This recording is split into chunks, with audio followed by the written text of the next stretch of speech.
Hey folks, it's Uncle Jimbo. Now the Democrats and the left have done an awful lot of what I would call wargaming the impeachment.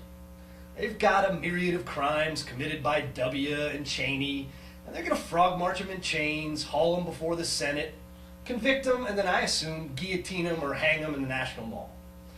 Now that's put them in a position where their own actions come under a little bit closer scrutiny. You go hollering about what everybody else is doing, people pay a little bit of attention to your own actions. And right now, Mr. Reid and Madam Pelosi have done some things that I don't think are too far from what is one of the most heinous crimes an American or anyone can commit. Yeah, I'm going to say the T word, treason. Now let's go ahead and get a definition on the table and then go ahead and examine their actions over the past month or so in that light. Treason, by definition, is violation of allegiance toward one's country or sovereign, especially the betrayal of one's country by waging war against it. Not quite, but here's where it gets them. Or by consciously and purposely acting to aid its enemies. Now let's look at what they've been up to. Syria is an enemy of the United States. Syria is a country the U.S. State Department does not have official diplomatic relations with because they're such heinous scumbags. Didn't Granny Speaker go? Didn't she take a trip there and break bread and kowtow, wear herself a veil, and basically aid our enemy? Let's see what else they've been doing. What about Harry Reid? Harry Reid has a plan whereby he can guarantee that under no circumstances will we be able to claim victory.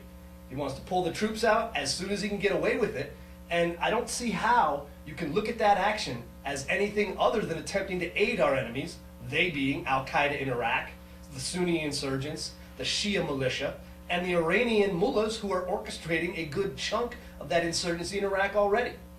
Now Harry has to know that his actions of telling those people when we will pull our troops out aids their cause. His purpose for doing it may not expressly be to aid their cause, but he consciously and purposely is acting in a way that does aid their cause. Now, I am absolutely not a lawyer. And I don't think that, in all honesty, their actions would meet a court-approved and, I guess, indictable level of treason. But I don't see how, given the fact that they have gone full force in their efforts to score political points at what should be one of the most important aspects of our national security, the conduct of a war where our troops are abroad and fighting. And now we've got the Democrats at home doing stuff that I don't see how you can classify as much too far short of treason. I think at this point, their actions should bring the American public's trust of their ability to govern into question. They may have picked up both houses of Congress this last election, but the idea that you're going to give the presidency and those two houses of Congress again to a group led by these mental midgets and these folks unaware of the threat that we face, I certainly hope not. I fear that we may, but I certainly hope not, and I'm going to do whatever I can to make sure it doesn't happen.